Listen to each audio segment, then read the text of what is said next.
So continue. And okay, continue. Our sages declared, well, in Perkei Avos 4:5, whoever benefits from the words of the Torah forfeit his life in this world. That's let's read the commentary and we're going to explain. Case of Mishnah quotes above refers to Rambam's commentary to the Mishnah. Major portions of the Rambam statement is cited in our commentary to the chapter 1, Halachah 7. So he's very, very strict. Rambam is very strict. From all of these people who learn Torah, and they derive some benefit, or like they have ulterior motives, right? Some people, as we explained, learn Torah in order to degrade somebody. So he would ask this rabbi questions, and the rabbi does not know the answer. Well, not even rabbi, his colleague. So even colleague, right? So in order to say, oh, you don't know? Let me tell you something. Or some other things, right? Not allowed. Right? It's not even not allowed. The person forfeits his life in the world to come. Okay, so why? Because he's using the Torah as a weapon against that person. Continue. Also, they commanded and declared, do not make them crowned for self-aggrandizement. Okay. Also they commanded and declared, 61, same place in Avos 4:5. The Rambam reversed the order of the statement in the Mishnah, perhaps because it is first clause is more explicit. Okay. Alternatively, because of the chronologically, Hillel, the author of the latter clause, preceded Rabbi Tzadok, the author of the former clause. Okay, no problem. So one more time. Also, they commanded and declared, do not make them crowned for self-aggrandizement, source of honor, right? Because why? Because he knows the Torah, so now he gets respect, right? So he's learning Torah is another reason Rambam gave us to get a position of rabbi, to tell people what to do, to find them wrong, like to make fun of them. That's very, very bad, right? Nor axe to cut with. So axe, as we explained before, axe means like a tool. Okay, commentary means of deriving livelihood. Okay, continue. Also, they commanded and declared in Avos 1:10, love work and despite rabbinic positions. 65. In his commentary to the Mishnah, Rambam writes, without work, it will be difficult for him, and he will steal and cheat. Seeking position of honor will bring about challenges. Okay, so now he's in position of honor. Now he's a rabbi of the congregation, and now he has to say, unfortunately, and I saw like everybody. I heard about the exception, but all of the people that I saw that in charge of the congregation, they bent under the congregation. Whatever congregation do, they say that they bent like unbelievable. This clown that I went to Rosh Hashanah, right? So he said, it's unbelievable, I have to say, this clown. And this clown, we have to understand, this person, he went through all of the yeshiva education, and he went to Mir Yeshiva. It's the top, is one of the top yeshiva in the world, right? And he learned from Alter Mir, meaning if you know the story about Mir Yeshiva, they went to China, right? It's miracle upon miracle upon miracle upon miracle. All of these people, they were learning 24/7 because they didn't know where Torah was being learned. Exactly. So they thought maybe the whole world of Jewry were extinguished, and nobody counted in the Jews in America, right? So and all of them were as holy as an angel, right? And we have many testimony about these people. So this person actually learned from these people. It's not like he's a fresh Baal Tshuva who listen to to man is freedman. Not. He's from top the sweetest words of the Torah ever, right? And he said on this Rosh Hashanah, so I mean, who asked him? I don't know who asked him. But he said, he's how it went. He said, my wife heard it on Torah Anytime, or somewhere on YouTube. I was like, you normal, like. And he said, why do we say in the Tachanun, where we say Tachanun, that when we bang our chest, we say we stole. Right, so what do you mean we stole? So who are we? I'm talking about myself. I stole. Why don't I say I stole? Why you say we stole? So the basic for those who do not know, the basic pshat, we say it's why I say we stole and we lied and with this and with that. It's not right because why? Because all of the Jewish people, they're responsible for each other. So if somebody else stole, it's my fault also. It's your and everybody's fault also, because if we would bring the more holiness into the world, this Jew would not steal.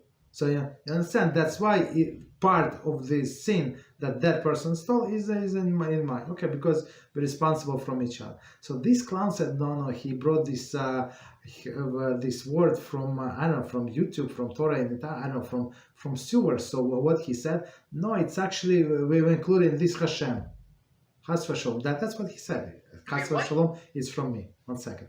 So he said yeah. So HaShem put us in a position so we were able to steal. So we stole. It's his fault.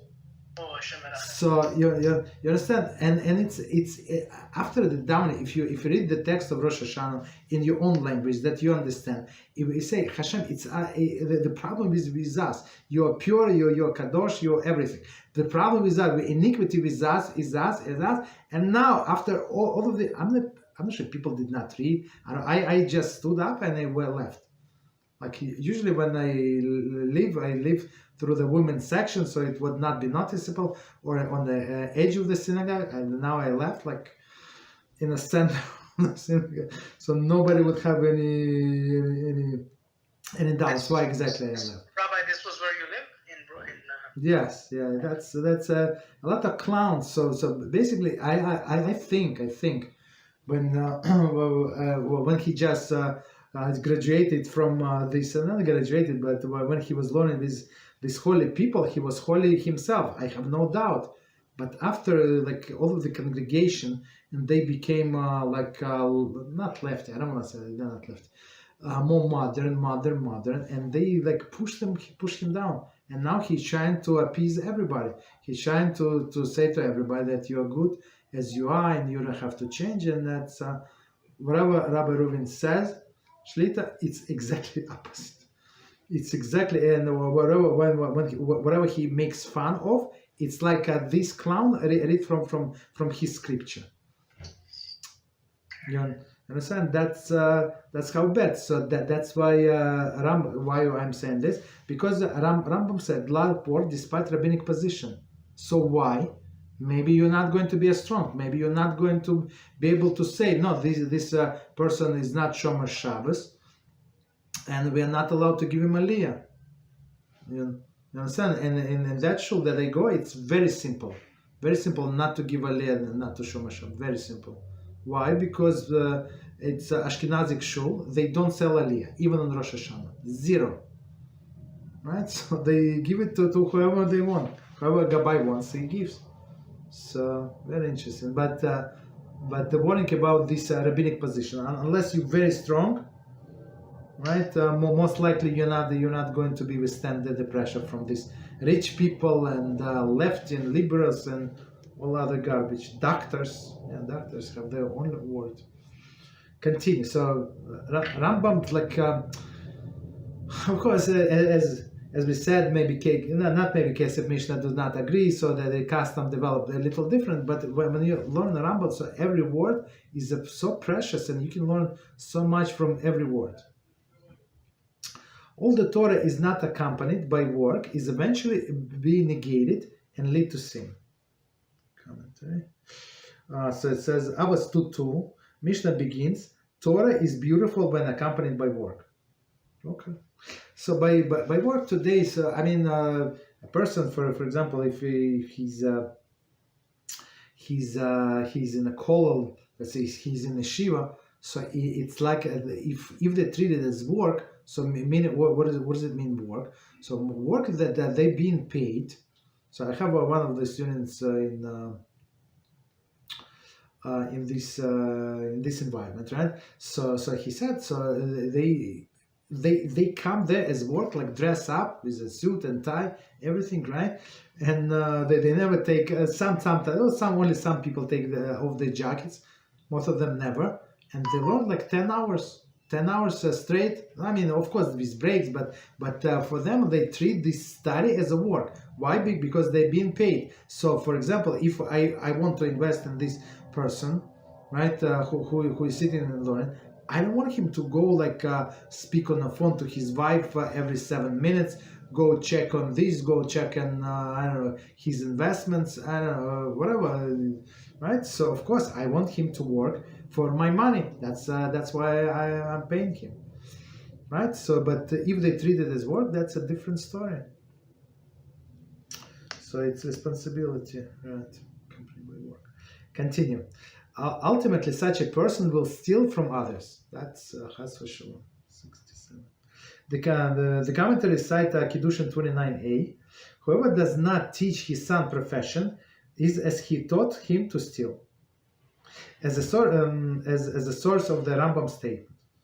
Okay, so I mean, if like even today in the world, like parents support their children for a very long time, and these children do not have profession. They go to college. If they go to college, that they burn person money, they come and if they know exactly zero with exactly zero skills, like it as a commentary say, it's like you teach the son of yours to steal. Like, well, what else they can do? That's very dangerous. Okay, so we finished Mishnah. Any questions on what we said? Comments? Yes, Rob. Okay, go ahead, please. Yes, earlier when you were talking about giving money to the rabbi, so say like if I wanted to give a portion of my earnings from my paycheck, and you said not to give it as tzedakah because it would be degrading, what would we give it as? No. I said no. You can give it. It's tzedakah. No. Okay, so I said what I said. I just repeat what Rambam said. So it would be more respectful, right? Respectable if you have, for example, if you have it as if you have a business and you can invest for him in your business. You understand? But if you don't have a business, if you you employ yourself, you just give as tzedakah. There is no problem with tzedakah, as we said. There is no problem. So that's otherwise he would need he would leave and go to work. That's not what we want. We want this rabbi, this Talmid Chacham will go sit and learn or learn Torah or teach others. You understand? So there's nothing degrading, but we said that the better, like higher level, if we can invest for him. Now, your partners. You understand? And the Halachah is, I think we said in Rambam before that if, for example, this Talmid Chacham went to a business and you have a merchandise and you want to sell on the market, so all of the Jews merchant must close. So he comes 10 a.m. to the market, everybody close until he sells his apples. All right, he sells his apples, whatever he sells, and then nobody can compete with him. He left, he went to study Torah. Okay, I can open my booth, another guy open his booth, and that's it. So we can continue. So that's the thing. For example, Chafetz Chaim, they have a grocery store. He with his wife, right? Some business. But if he does not have any businesses and you don't know how to invest money, just give him money. That's very good investment, of course. You understand?